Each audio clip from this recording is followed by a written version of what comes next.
Hi, we're here in Ireland, and this is an ancient mythical story that I thought was super interesting and I wanted to share before I left the country. And so it's a perfect Irish day out here today.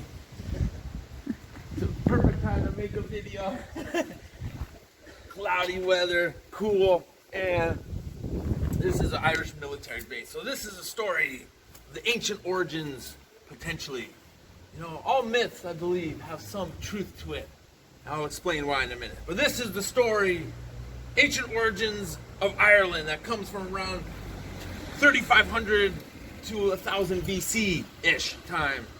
The time is not really known. But really, the legend I'm going to talk about explains the time when the Celts and Celtic culture that is so integral to Ireland society first reached here, influencing and mixing with the local people that were already here, creating the Gaelic Irish culture that still exists today. It revolves around a semi-mythical story, like I said, because ancient history is, you never know what really occurred. So, just like in Roman Empire, the two brothers, Romus and Romulus, with the wolf that had them grow up, and ancient origins of China, ancient China, the Nuwa story. Super fascinating. This is a story similar to that.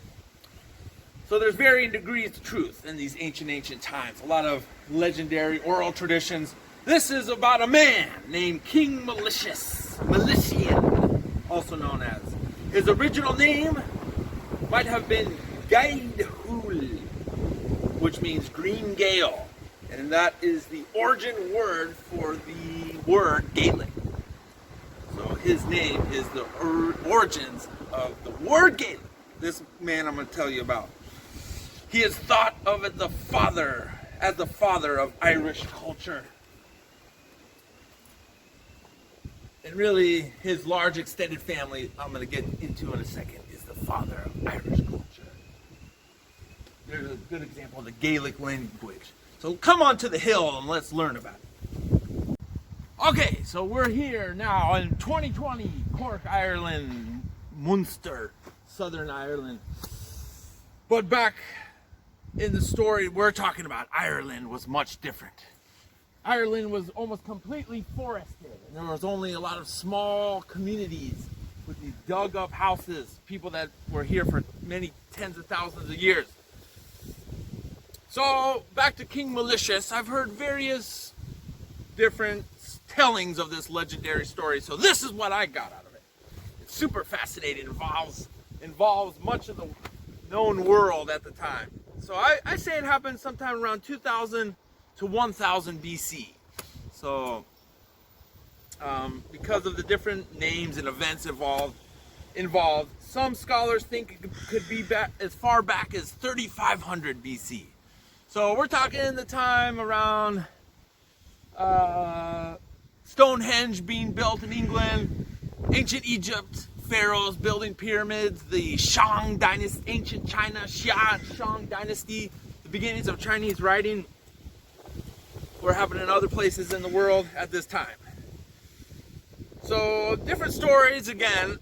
I've heard that he might originally be from Spain, which is just off that way, not too far, go by boat, northern Spain. But also, I think he's originally from a place called Scythia. So Scythia is an area around modern southern Ukraine, where he did live for a while. Either way, this man we're talking about, King Melisius. So this involves the Celtic people. So a lot of people, history fans, you think of Celtics they call it sometimes. You think of, Ireland, Scotland, England, Wales, that kind of is where the Celtic people are thought of. But in reality, Celtic people originated in Central Europe. And they really conquered and went to a lot of different areas, influenced a ton of people all throughout modern day Germany and Italy and France, Spain, Poland. They made their way out here also, eventually. But different events in the world, like the Roman Empire taking over everything, and Germanic tribes and steppe people like the Huns coming in from the east, and they kind of pushed or assimilated the Celtic culture. The last bastions of Celtic culture actually were here, Ireland, and some places like in Wales and Scotland, a little bit in Spain. So back to the Celtics and King Melisius here. He was in the area of southern Ukraine way back many thousands of years ago. And just like Dan Carlin, my favorite podcaster, says, shout out Dan Carlin, Hardcore History, even if ancient history might not be exactly true, you must believe it. Okay, so in Melisius' life back in Scythia, Ukraine area, so the Scythians battled with the ancient Persians. There's fascinating people. So back in Scythia, he received a prophecy. Some say it was a Druidic prophecy, or some say it was the Scythian religion. Others claim that it was Moses himself from Israel that gave him this prophecy. Maybe, but there's a lot of things out there like St. Patrick. They say that he got all snakes out of Ireland. Really, there wasn't any snakes ever in Ireland. It's more symbolic. He got paganism out of Ireland, brought Christianity. Anyways, ancient Scythia. Scythians were a people in present Ukraine, steppe horsemen who were involved in the Persian and Greek wars. Melisius was in Scythia. For many years, he served in the Scythian army and then became a general, defeating many regional enemies at the time. He then fell out of favor, though, with the leadership because they thought he was getting more powerful to them. And then, listen to this crazy stuff. So cool. He retreated to Egypt from the area of Ukraine. So he traveled many, many miles south. On the way to Egypt, he could have met Moses, by the way. A lot of people thought. But, amazing. Anyways, he was accepted there by a Pharaoh, ruler of Egypt. And his reputation was known there, so he was put into the army in the wars against the kingdoms in Ethiopia at the time. The Pharaoh liked him so much and what he was doing for him, he even connected him to his daughter, and they married. And her name is Scota. We'll talk about her later on in the story, because Scota, her name, is the origin of the Scoti tribe, which comes from Northern Ireland, and then migrated over to Scotland. It's where the name Scotland comes from, this woman. Okay, so Princess Scota is actually thought to be buried at a mystical site in Ireland. She's the Egyptian princess of Ireland, married to King Melisius. Thank you, Barbie from Geography Now, for giving me that information in your Ireland episode. And also Atlas Obscura is the one who first, where he got that information from. So, okay, we're jumping ahead a little bit. Before Ireland, back in Egypt, after serving for almost 10 years in Egypt, Melisius headed west. Remember the prophecy he got. So the prophecy he got, I didn't mention earlier, it was a prophecy that he would one day be the ruler of a land far to the west, a mystical green land, Ireland. A land with no snakes, which is funny how that's in there because of the St. Patrick's thing. So, after traveling, it's amazing these long distance travels at this time. Think about what they had to do, horses and people walking. So after 10 years, he told the Pharaoh, I need to head west because of this prophecy that I got when I was young to be a ruler. He made it all the way to northern Spain, where he became a king there. He relied the local people there from rebels and invaders who had been harassing them for years. Who exactly, it doesn't say, but this is in the northern Galicia area of Spain. Not too far that way, actually. Probably a one-day boat ride, something like that. So he became a local hero there in Spain, and he had many children. You know, he brought his whole family with him. Wherever he went, they were in his army. So he had many brothers and uncles, his wife Scota, he had many sons. They all became very powerful and influential over in northern Spain. He had a very big family, let's just say. And they were all really important. So he was made King Melisius of present-day northern Spain and some of Portugal. And his capital was in present northern Spanish Galicia. So one day, Melisius' family member is either his brother, uncle, or son. A lot of varying stories to this story. His name was Ith, though. And he discovered an island. He would go out on boat trips, you know, to see what was around them. Kind of a very early day explorer. You know, a lot of cultures were doing this at that time. Especially because they were from the Mediterranean. They probably knew boat techniques. Okay, back to Ith. I-T-H, Ith. So he took off from the northern shore, and it says that he saw land by a tower, but this is impossible. Ireland's a little too far from Spain to see the land.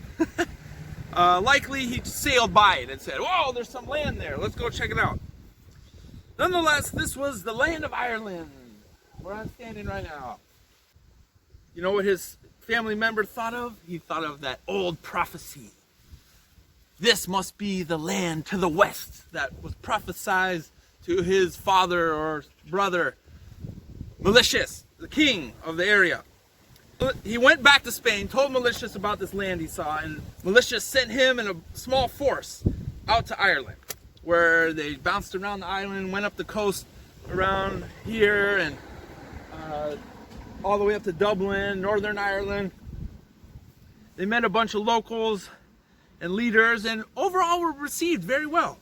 He learned the island had a 3-king shared tribal system, and the kings rotated every 3 years. Reminds me of something else, kind of like Malaysia. Malaysia has a bunch of leaders, modern Malaysia, and they change who the president is every 9 years, depending on where they're from, something like that. So they had a system here like that. So the name of the island was changed for the name of the wife of the king who ruled that year. So the name of the land of Ireland changed all the time with this system. The island stuck. The island's name stuck though, and ended up being called E-I-R-E, which is, not sure if I'm pronouncing that correct, but that's the Gaelic name for the land of Ireland, which is named after Eru, the goddess in their ancient religion, Celtic religion, of sovereignty and the goddess of the land. So that's the king of the time's wife was named after a goddess. This is pre-Christian religion, the goddess of sovereignty. So rulers, you know, like from Egypt, often thought they were divine, so maybe this guy's wife was worshipped like a goddess. Anyways, the name stuck because that's the year Melisius forces, his family member, first contacted the ruling king of the rotating system, and the name Ider has stuck to this day and transformed into Ireland. So Ith sailed all the way to the north, like I said, meeting with different clans and kings. It was thought that the language they spoke was similar because of the Celts. Remember them? I talked about them earlier. The Celts spoke a similar Indo-European language to the Scythians because they were related in ancient ways. So they actually could understand each other, which is crazy. Okay, so this shared language is really interesting, and to me it proves that the Celtic widespreading culture went all over Europe at the time. They were able to communicate. So Ith was planning to convince Melisius, because the prophecy was for him to invade and take over the island of Ireland. Ith was planning to convince Melisius to ally with the people of the island because they were really nice to him when he arrived, you know, most of them, instead of invading. But in the last clan meeting, way up north in Ulster. That way, I think.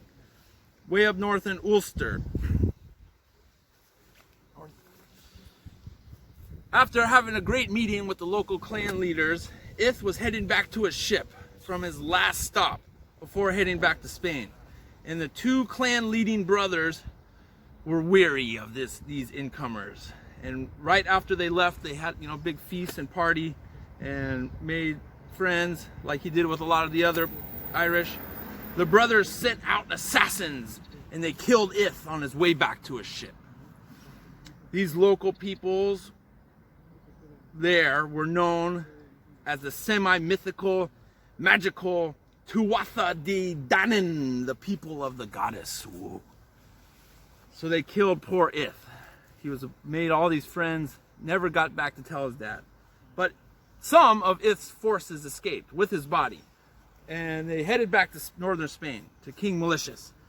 He was enraged at his son or brother, his family member getting killed, and vowed revenge. Before setting off, though, King Melisius sadly died of illness before he could gather all of his forces to invade Ireland. So his wife, Scota, from Egypt, and many of his uncles, brothers, and sons will finish this story. So led by 9 sons and 8 brothers and the widow Egyptian Queen Scota, they landed right here in Munster. The ocean is out that way. That was their first stop in the invasion of Ireland. Ireland, if you didn't know, has 4 traditional ancient regions. Munster. Munster is the German. Sounds similar. Munster is the south, which is around here. Ulster, which is in the north, is much of Northern Ireland, United Kingdom right now. Leinster is the eastern half part of the island, where Dublin is, and Connacht is in the west. I'm probably butchering those names. I'm sorry for that.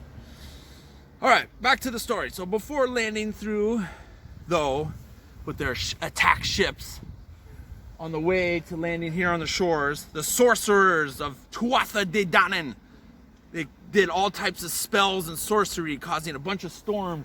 Look at these clouds. It's sunny now, but remember in the earlier video, it was real cloudy, rainy, windy.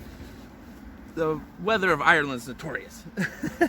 And it sunk some of their invading ships, brought on by these mystical people that killed Ith, by the way, remember. So they killed many of the brothers and sons and landing parties. To me, it probably was just crappy weather. Often is here, like I said. And they had old wooden ships. They got battered in the rough seas. Who knows?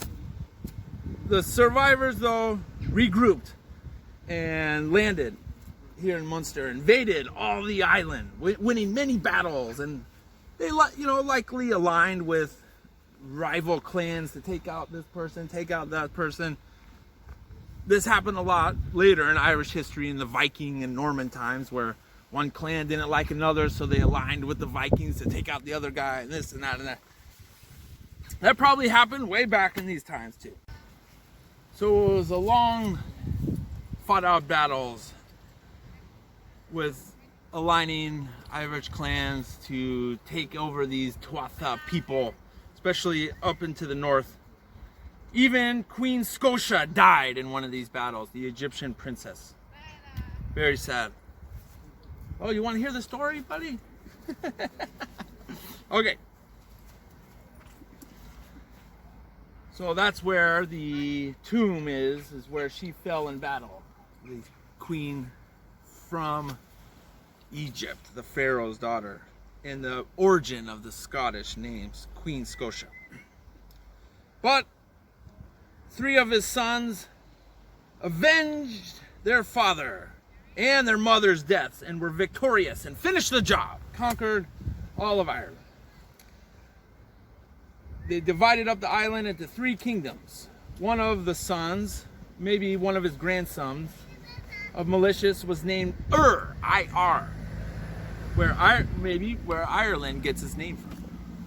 The others, Hibber, ruled another part, and Hermann ruled here in Munster. I always say the German one. Munster. All right, so there is some proof to all this existing in the names of many Irish people through history. Several surnames, like O'Neill, comes from O'Mill, which is derived from Melisius, and there's many other names. The Scotty descendants, who were named after the Egyptian pharaoh. They were in Northern Ireland and they went to Scotland, and that's why the name, we talked about that. Spanish, Scythian, Egyptian, Celtic, all these people were together, and Irish. It's a fascinating story. All right, the Scots, they were exiled to northwestern Scotland in 300 to 400 AD, thus giving the name to Scotland. And there are even ties to later Stuart kings of Scotland and Henry II of England with these ancient families, potentially. So the language that was developed at this time was Gaelic, Irish Gaelic, that still exists to this day. That was on the building in the beginning. This is thought to take place during the time of the first Jewish temple by Solomon, which was around 1000 BC. And allegedly there was correspondence between Milesian in Spain and his family in Ireland and Jerusalem through their connections in Egypt, which is crazy, but possible. Because the Pharaoh married off Scota to Melisius because he was such a good general, and another one of his daughters he married off to King Solomon in Judea. So that's happened a lot throughout history. Powerful people married, marriage alliances with different powerful people. So he did that with King Melisius and King Solomon in Judea, maybe. So news was sent to the Pharaoh of these events from both regions of the world, all the way in Ireland, Spain, Egypt. And the Egyptians were good at writing things down, we all know. Egyptian hieroglyphs. There are even more stories to the line of King Melisius and family connected all the way back to 4000 BC to Egypt, Babylon, Scythians, and even another Spanish ruler who settled in Britain and gave the names to the Brigantes, who the Roman Empire ran into, which could be true because of all these globalized events and intermarrying. It's incredible how isolated events alter all of world history and family trees. And it's an incredible, semi-mythical story of King Melisius and his family and his interactions and intermingling to create the ancient Irish culture and people. Alright, so if you like these videos, you like these stories, all I'm asking for is a buck a listen, $1 a show. Check out the link below I have so you can donate. That would be really awesome, so my adventures help the adventures continue. And don't forget to like, subscribe, check out the Drinking with Ray, History with Ray. Who knows what's coming soon? See the world with Ray. Tell your friends. Thanks for watching. See you later.